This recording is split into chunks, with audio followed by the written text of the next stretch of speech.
You're live with Tim Willcox on BBC World News. Our top stories. A direct appeal to the world from Ukraine's foreign minister at the NATO summit in Brussels. Dmitry Kuleba says there are three things his country needs in its fight against Russia. My agenda is very simple. It has only three items on it. It's weapons, weapons, and weapons. Faced with the reality of war, what should NATO do? What can it do? We'll be speaking to a former spokesperson for the alliance. In our other headlines, China's Shanghai lockdown fears now that the coronavirus measures are leading to food shortages in the city. And the first African-American woman to be nominated for the US Supreme Court could be confirmed as early as today.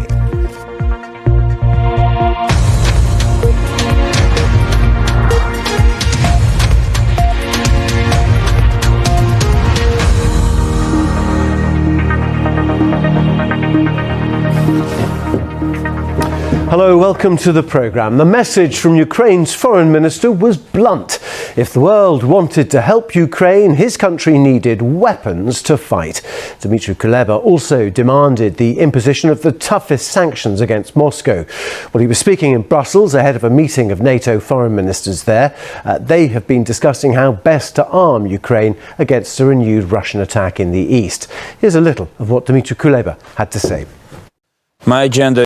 Jeremy Byrne reporting. Just to let you know that in about 15-20 minutes time we'll be taking your questions on the war in Ukraine, and we've already had hundreds in from all around the world. We've got guests able to answer a whole range of aspects of this war, from how it's being fought, how it may end, and of course the human consequences. You can get in touch also on Twitter using the hashtag at BBC Your Questions. Email us your questions as well at bbc.co.uk. Many have already come in. We've got several also from within Ukraine as well. So do keep your questions coming in.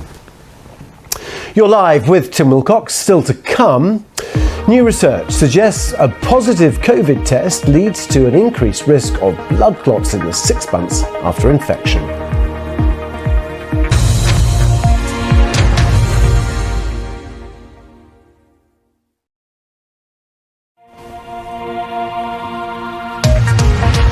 Hello, you're live with Tim Willcox. The authorities in Shanghai say they are working flat out to improve the delivery of food to residents locked down to combat the spread of coronavirus. Well, the curbs are now in their 11th day, and there is growing discontent about the harsh restrictions on movement.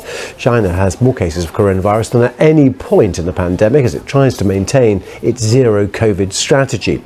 Well, the restrictions have come at a heavy price. Now some food shops are having to be reopened to ensure the public have enough to eat. That is it for this edition of Live with Tim Willcox. We're back in a couple of minutes with your questions answered about the war in Ukraine. I hope you can stay with us for that.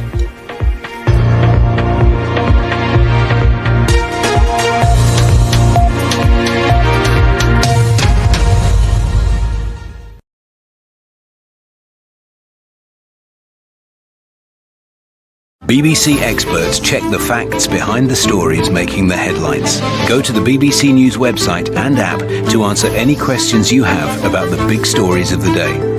Reality Check. Get the facts straight.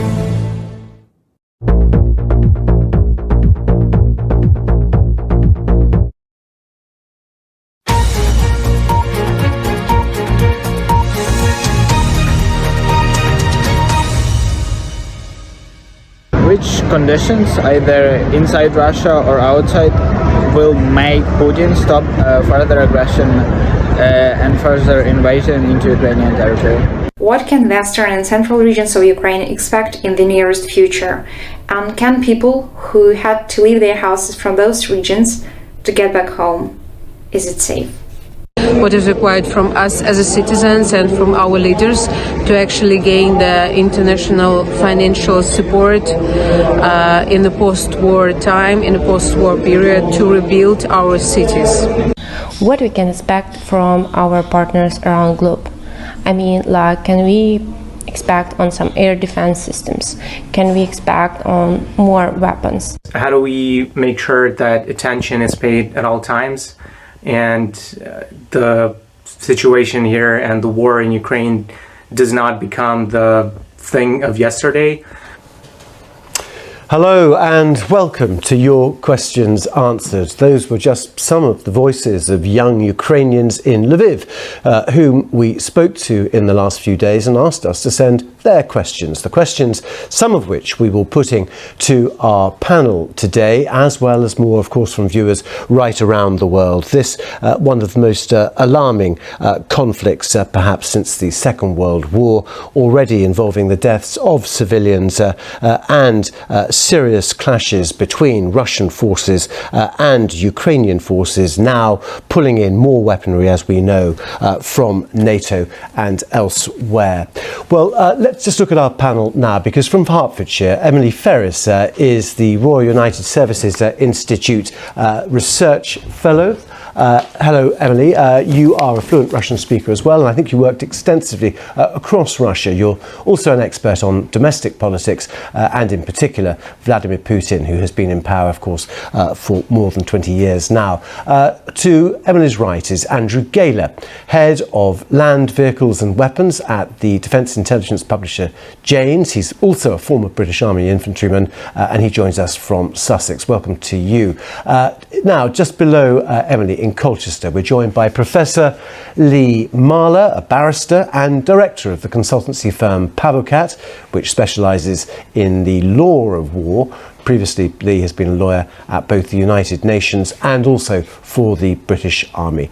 Welcome, Lee. And to Lee's right, Professor Katarina Willcox is from Poland, an associate fellow at Chatham House, specialising in Ukrainian and Eastern European politics at the University of Birmingham, from where she joins us now. Thank you all very much indeed. As I say, dozens and dozens of questions to get through. Let's start first with a question from Yuri, speaking to us from Lviv in western Ukraine. This is what he asks. Okay. So only Lithuania has done it. All right, Katerina, thank you very much indeed. We are out of time. Many more questions to have put to you, unfortunately, which we haven't got time for. Katerina, Lee, Andrew and Emily, thank you very much indeed for giving us your expertise. We'll leave just now with some pictures of Bucha and President Zelensky walking around that scene of destruction there.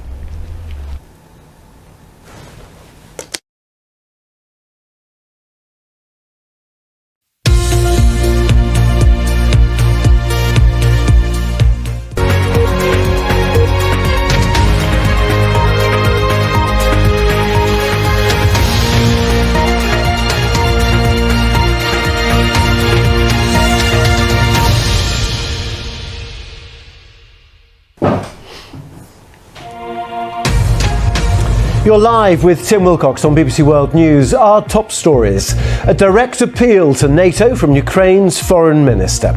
At a summit in Brussels, Dmytro Kuleba lays out what he needs to fight Russia as Ukraine braces for a fresh assault in the east. My agenda is very simple. It has only 3 items on it.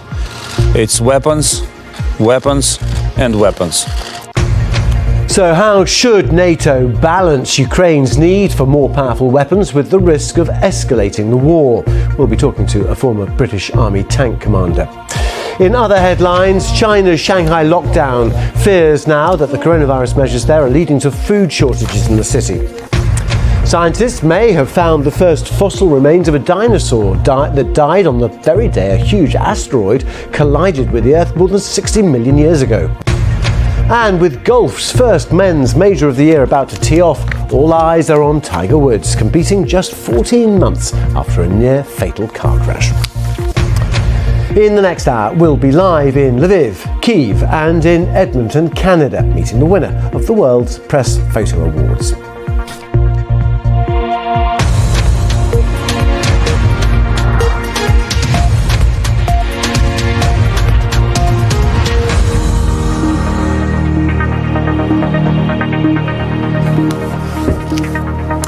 Hello, welcome to the programme. The message from Ukraine's foreign minister was blunt. If the world wanted to help Ukraine, his country needed weapons to fight.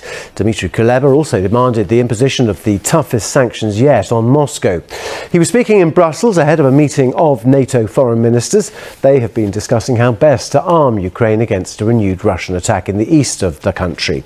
There's a little of what Dmitry Kuleba had to say. Philippa Roxby with me a little earlier. You're live with Tim Willcox, still to come. The BBC finds evidence of Russian troops using Ukrainian civilians as human shields in villages just north of Kyiv.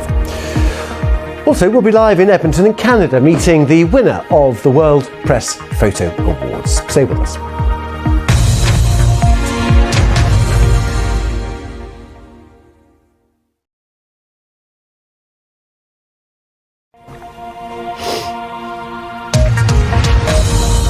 Welcome back. You're live with Tim Willcox. There has been further Russian shelling of towns and cities in eastern Ukraine. Russia is expected to intensify its offensive there over the coming weeks. Meanwhile, there has also been more evidence of potential Russian war crimes in the area very close to Kyiv itself. The BBC has been told that Russian troops in Ivankiv rounded up civilians and used them as human shields. Anna Foster, live from Lviv in Western Ukraine. Thank you very much indeed. If you can join us then, we'll be speaking to one man whose father has returned to one of the towns worst affected by Russian forces. Stay with us.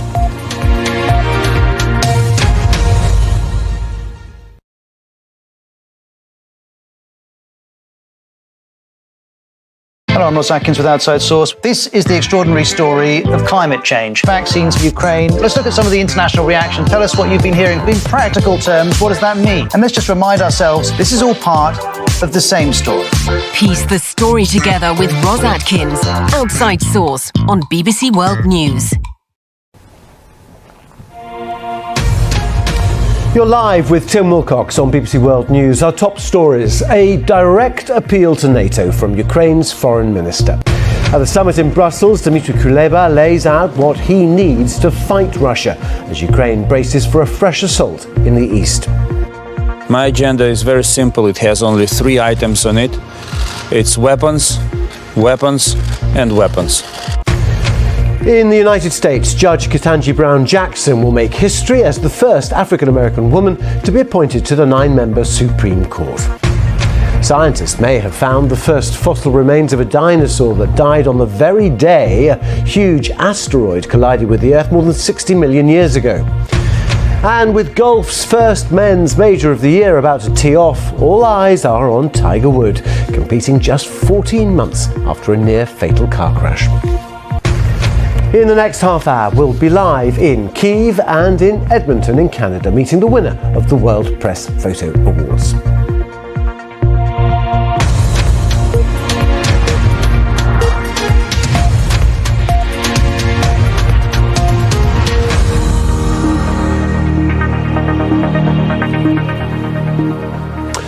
Hello, welcome to the programme. Ukraine's foreign minister has again urged Western countries to provide his country with more weapons to fight Russian forces. Speaking ahead of a meeting of NATO foreign ministers, Dmitry Kuleba also insisted on tougher sanctions against Moscow. The alliance's Secretary General said that the meeting would also look at more air defence systems and anti-tank weapons for Ukraine. The EU Foreign Affairs Chief, Josep Borrell, has also reiterated the point that Ukraine needs more arms. Stay with us here on BBC World News. Still to come, with golf's first men's major of the year about to tee off, all eyes are on this man, Tiger Woods, competing just 14 months after a near-fatal car crash.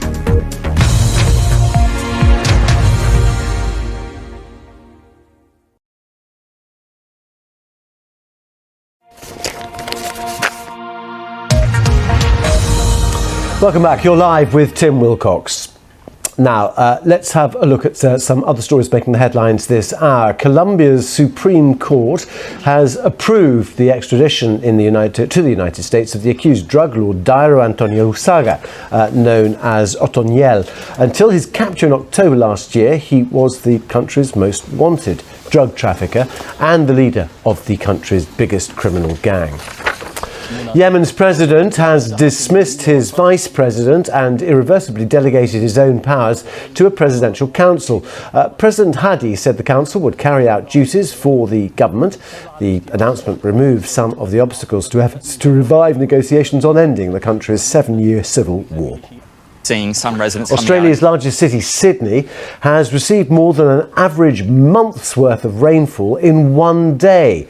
Torrential downpours prompted flash flooding, and evacuation orders have now been issued in some areas where homes are threatened by rising river levels.